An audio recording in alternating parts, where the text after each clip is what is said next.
Assalamualaikum warahmatullahi wabarakatuh. Di sini saya Muhammad Hildan Maulana akan mempresentasikan tugas saya itu mengenai tuntutan ganti rugi dalam manifestasi oleh penjual dalam jual beli melalui media internet. Latar belakang. Pada dasarnya, setiap orang diberi kebebasan oleh undang-undang untuk mengadakan suatu perjanjian sebagaimana diatur dalam pasal 1338 ayat 1 Kitab Undang-Undang Hukum Perdata.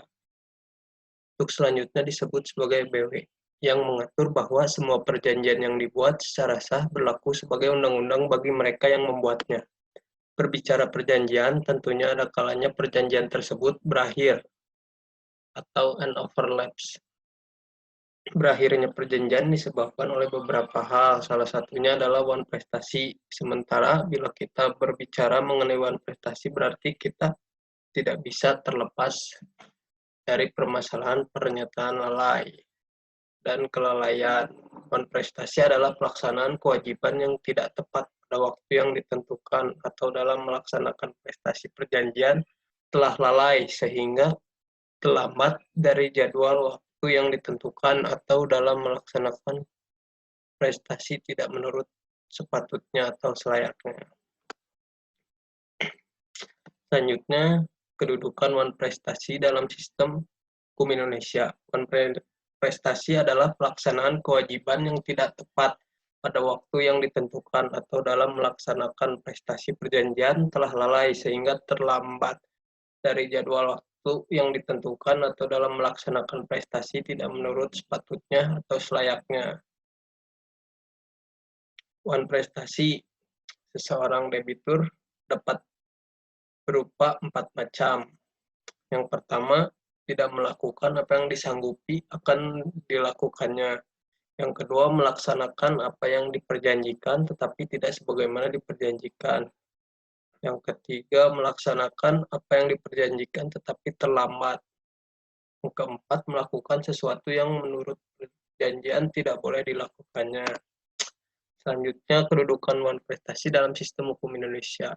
Buku ketiga, Kitab Undang-Undang Hukum Perdata menyebutkan tentang terjadinya perikatan dan mengemukakan bahwa perikatan timbul dari persetujuan dan undang-undang terhadap perikatan yang lahir dari undang-undang.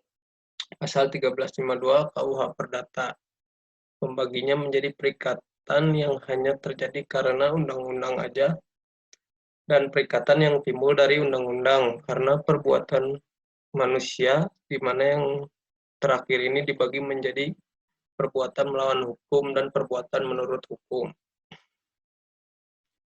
Dibedakannya sumber perikatan ke dalam persetujuan dan undang-undang ini menimbulkan kritik. Dalam pasal 1233 KUH Perdata, undang-undang dibedakan dari persetujuan. Padahal sebenarnya hal tersebut tidak perlu, karena persetujuan itu dapat menimbulkan perikatan karena ditentukan demikian oleh undang-undang. Jadi undang-undanglah sebagai satu-satunya sumber perikatan. Pendapat ini ditentang oleh Pitko yang mengemukakan bahwa pendapat yang demikian itu tidaklah dapat dipertanggungjawabkan karena sekalipun undang-undang tidak menyebutkan persetujuan sebagai sumber perikatan, ia tetap masih merupakan sumber perikatan. Hal ini disebabkan karena kehidupan bersama menurut bahwa manusia itu dapat menepati perkataannya.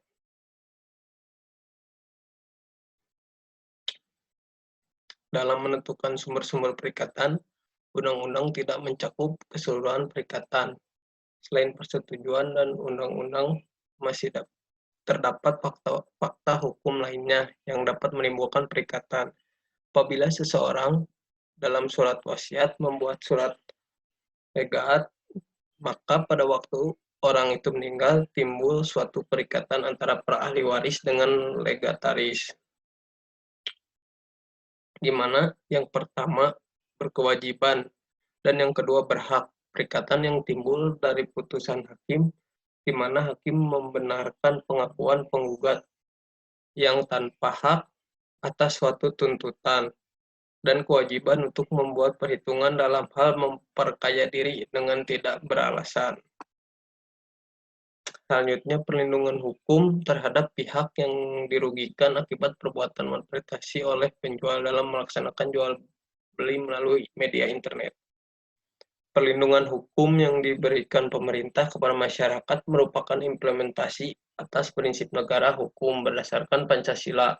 Kementerian Komunikasi dan Informatika mengatakan perlindungan dalam transaksi digital telah diatur dalam Undang-Undang Nomor 11 Tahun 2008 tentang Informasi dan Transaksi Elektronik dan Peraturan Pemerintah Nomor 82 Tahun 2012 tentang Penyelenggaraan Sistem dan Transaksi Elektronik.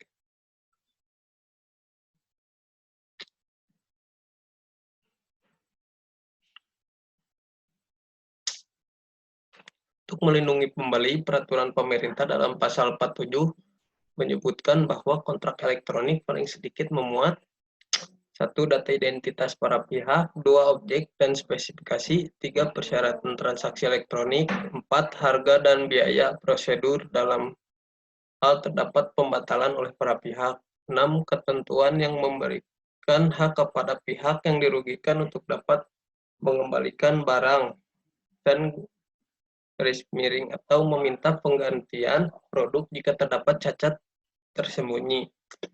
Dan yang terakhir, pilihan hukum penyelesaian transaksi elektronik.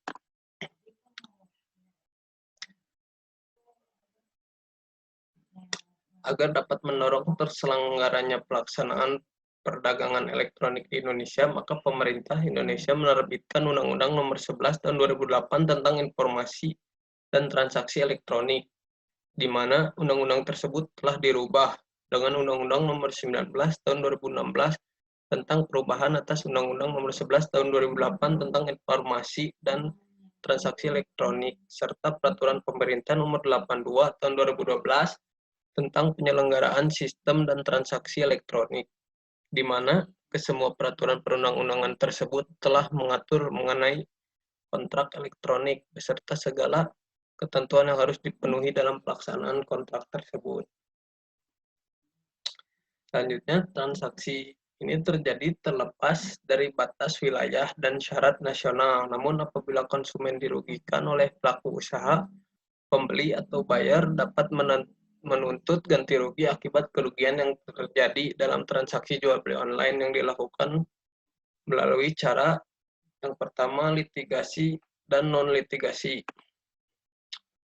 Jadi kesimpulannya, yang pertama, one prestasi dapat diartikan pelaksanaan kewajiban yang tidak tepat pada waktu yang ditentukan, atau dalam melaksanakan prestasi perjanjian telah lalai sehingga terlambat dari jadwal waktu yang ditentukan, atau dalam melaksanakan prestasi tidak menurut sepatutnya atau selayaknya. Hak-hak pembeli dijamin dengan tanggung jawab penjual yang one prestasi dengan tindakan pemberian ganti rugi antara lain berupa pengembalian dana atau refund, penukaran barang, pengembalian barang, atau penggantian barang. Sekian presentasi dari saya. Assalamualaikum warahmatullahi wabarakatuh.